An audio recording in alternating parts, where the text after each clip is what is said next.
मेरे प्यारे मित्रों, भाइयों, बहनों और हम सफ़र साथियों, सबको मेरा ओशो नमन। मैं परमेश्वर जकी कोरे। इससे पहले ओशो एक वितरागी इस वीडियो मालिका का पहला पार्ट आपके सामने रख दिया हूँ, सादर किया हूँ। उस वीडियो मालिका का पूरी की पूरी आमदनी जो है ओशो इंटरनेशनल पुनः इस संस्था को समर्पित किया जाएगा मेरी तरफ से। जो मेरी छोटी मोटी जो मदद होगी दिल से करने की इच्छा है, इसी वजह मैं करने जा रहा हूँ। आपने इस वीडियो को जो लाइक किया, सब्सक्राइब किया, बहुत अच्छी तरह से मुझे आशीर्वाद दिया, इसीलिए मैं सभी का पहले आभारी हूँ। मैं धन्यवाद देना चाहता हूँ। ऐसे ही प्यार, ऐसे ही लाइक्स, ऐसे ही सब्सक्राइब मुझे करते रहिएगा। ऐसी उम्मीद भी रखता हूँ, इच्छा भी व्यक्त करता हूँ और आशा भी करता हूँ आपका हर बार सपोर्ट मुझे मिलते जाएगा, आशीर्वाद मिलते जाएगा। तो मित्रों, चलो हम आज पार्ट 2 भाग 2 में ओशो जी के जो जन्म है, जन्म से लेकर मृत्यु तक मैं वीडियो मालिका आपके सामने पेश करूंगा। जो जो बातें मैंने सब जगह से इकट्ठा करके आपके लिए सादर कर रहा हूं। इसी में ये जन्म तो हुआ ही, सदगुरु का जन्म हमारे लिए हुआ है, मगर सदगुरु बोलते थे ये जन्म उनका जन्म भी नहीं, उनका मृत्यु भी नहीं, क्योंकि वो विचरण करने के लिए इस धरती पर उतरे थे, आए थे। ऐसे ऐसे इस काल में उन्होंने विचरण करके वापस अपनी दुनिया में निकल गए हैं, ऐसे उनका बोलना था। ये बात तो उनके समाधि पे भी बहुत अच्छी तरह से लिखा गया है और सभी को हमको मालूम है, मालूम नहीं है तो ये बताते जाऊंगा मैं। तो मित्रों, पार्ट 2 में मैं जन्म बताऊंगा, जन्म के रहस्य बताऊंगा, जन्म से पहले के भी कुछ अजीबोगरीब रहस्य है, उसी पे भी मैं बात करूंगा। मगर उससे पहले, ये दोनों घटनाओं से पहले भी एक छू लेने वाली बात है। वो बात यह है, ओशो जी को इस धरती पर भेजने का निर्णय भगवान ने जो किया, उसकी विवशता थी, इसीलिए भगवान ने ओशो जी को धरती पर भेजा है। ये क्या विवशता थी मैं बोलने जा रहा हूं। ऐसा है, अनादिकाल से इस अस्तित्व की, इस धरती पर, इस विश्व पर जो भी है, इस अस्तित्व में सब प्राणी, पशु, पेड़ पौधे कब आ गए, क्या हो गया, जीव सृष्टि कैसे आते गई, विकसित होते गई, ये तो किसी को भी मालूम नहीं। अनादि है, हम यहाँ तक तो आए, इसके आगे कहाँ तक जाएगा ये किसी को मालूम नहीं। अस्तित्व की ही एक जरूरत है, उसी का काम ही है इसको आगे लेके जाए, सभी के साथ, सभी को पाले पोसे, बड़ा बड़ा करे, खत्म करे और नई पीढ़ी लाते रहे। ये जीवन चक्र जो है, ऐसे ही अस्तित्व को चलाना है, तुमको, हमको और किसी को नहीं है। ये बात ओशो जी ने बोले हैं। इस अस्तित्व की अपरिहार्यता यही है कि इसको ऐसे ही चलाते रहने का, चलाते रहती ही है, इसलिए ये सब चलायमान है। ऐसे अस्तित्व में सभी पेड़ पौधे, पशु पक्षी, प्राणी, नदियां, नाले, समुंदर, सब चराचर चल रहे हैं अपनी मौज मस्ती में, आनंद में। किसी को भी कुछ दुख नहीं है, अपने सुख में, अपने चैन में, अपने ही मौज में सब जी रहे हैं। अपनी जिंदगी खत्म होते ही चुपचाप अपनी अपनी आगे की यात्रा पर जा रहे हैं। एक कई सालों अरबों खरबों सालों से तो चलते आ रहा है, अरबों खरबों सालों तक, कई सालों तक, ये अनंत तक चलते रहेगा ही। मगर इस अस्तित्व ने जो ये सजाया है, सब जगह पेड़ लगाए, पौधे लगाए, फूल खिले, सुगंध इतनी सब जगह महकती है, पंछी पशु पक्षी अपने अपने गीत गाते हैं, अपना अपना विहार करते हैं, विचरण करते हैं, नदी नालियाँ सब अपने अपनी तरह से मौज मस्ती से बहते हैं, आनंदित रहते हैं,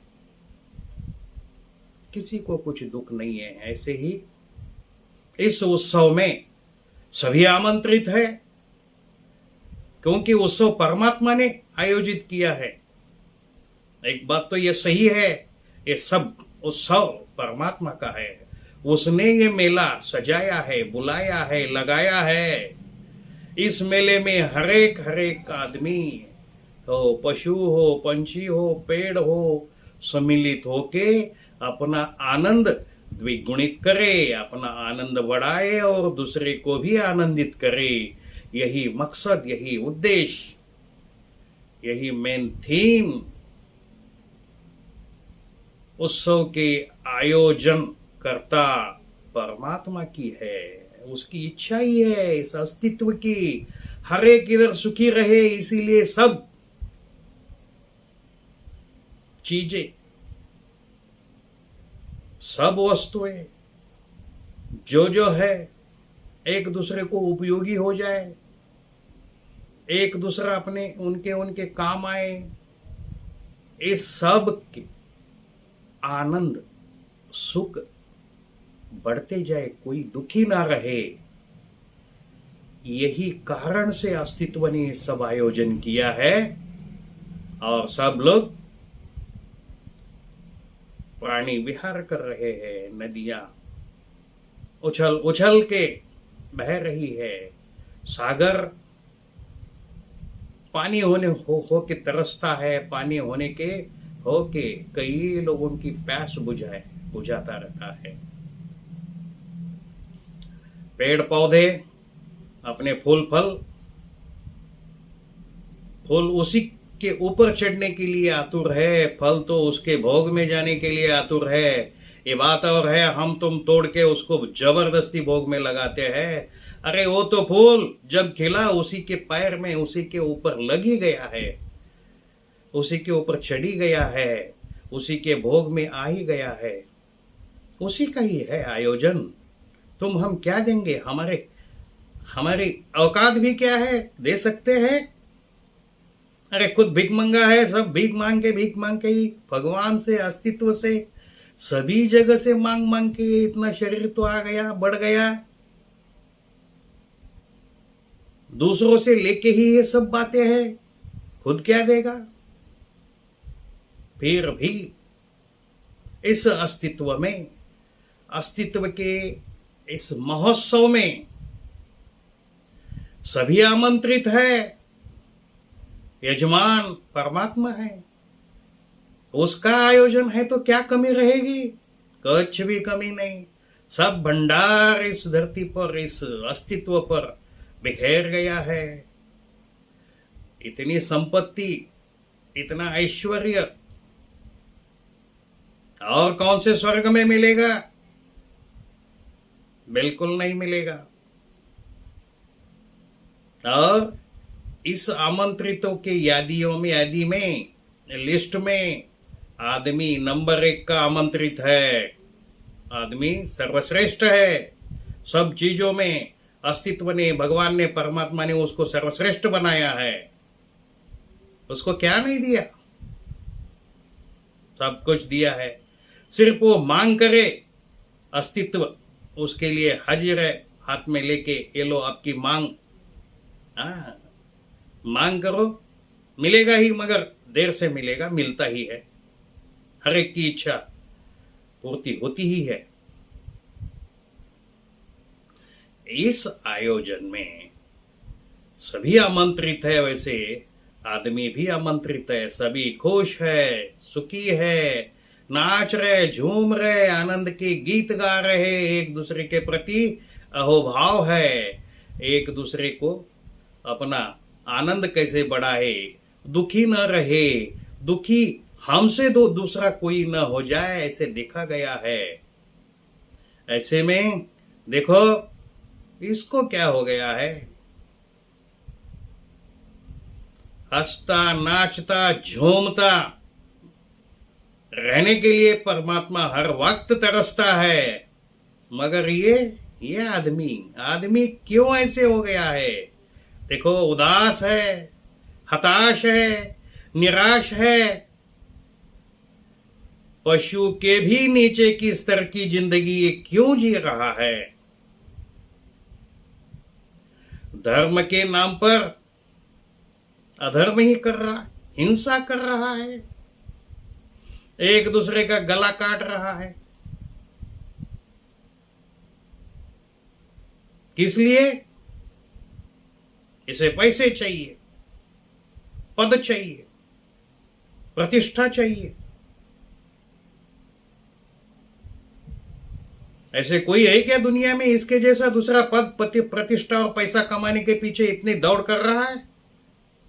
इतनी दौड़ है, पेट है छोटी, दौड़ है भारी इसकी। कोई दूसरा है? बिल्कुल नहीं। यही भागता है। कितना भागता है? अरे जब से अस्तित्व की शुरू हुई, अस्तित्व अनादि से शुरू हो गया है, तभी से यह भाग रहा है, कभी रुकने का नाम ही नहीं लेता। समाधान इसके नसीब में नहीं है, शांति इसके जीवन में बिल्कुल नहीं है, क्योंकि ये अशांति ही ढूंढने को जा रहा है। ढूंढ ढूंढ के दुख लेके आएगा, दर्द लेके आएगा, अशांति लेके आएगा, खून खराबा करेगा, दंगे फसाद करेगा, विकास के नाम पर सब जगह भकास करेगा। जीवो और जीने दो, मुंह की बात है इसकी बोलने की। जीवो और छीन के खाओ, खुद जियो, दूसरे को छीनो, मारो, झपटो, करो, ऐसी इसकी आशा, इच्छा, आकांक्षा यही है। इसीलिए ये दुखी है। इसके कान में अच्छा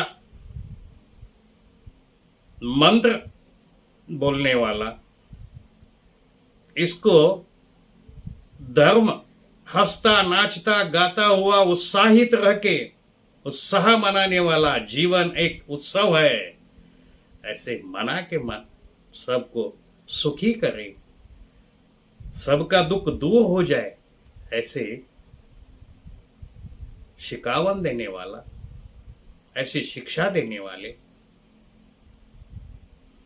आदमी को और ऊंची स्तर पे लेके आगे इस धरती को स्वर्ग से भी बेहतर स्वर्ग बनाने के वाला ऐसा फरिश्ता ऐसे वक्त में इस धरती पर भेजने की भगवान की व्यवस्था थी। और उत्तर में ओशो जी उभर के आए और ऐसे बड़े फरिश्ते को, महान आदमी को, तत्वज्ञानी को, सदगुरु ओशो को भेजना पड़ा। यही ये भगवान की व्यवस्था थी। और ओशो जी ने तो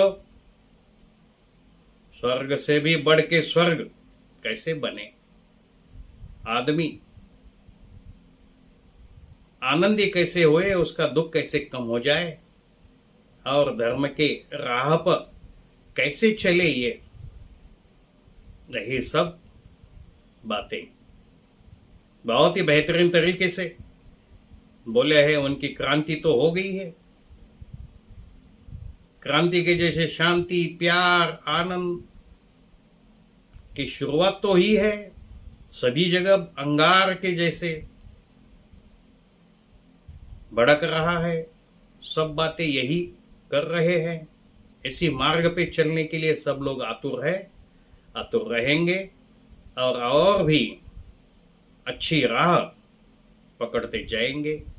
ये भगवान की विवशता ओशो जी के भेजने के लिए थी। ये मुझे मेरे दिल की बात आपके सबके सामने रखने की इच्छा थी, और आप सब लोगों की भी यही राय होनी चाहिए, होगी ही। ऐसे परिवर्तन अंदर बाहर करने वाले और दूसरे सद्गुरु नहीं दिख रहे हैं, और होंगे, मगर ये ऐसे एकमेवा द्वितीय तारा ओशो जी है, वही रहेंगे। इतना बोल के मेरा नमन।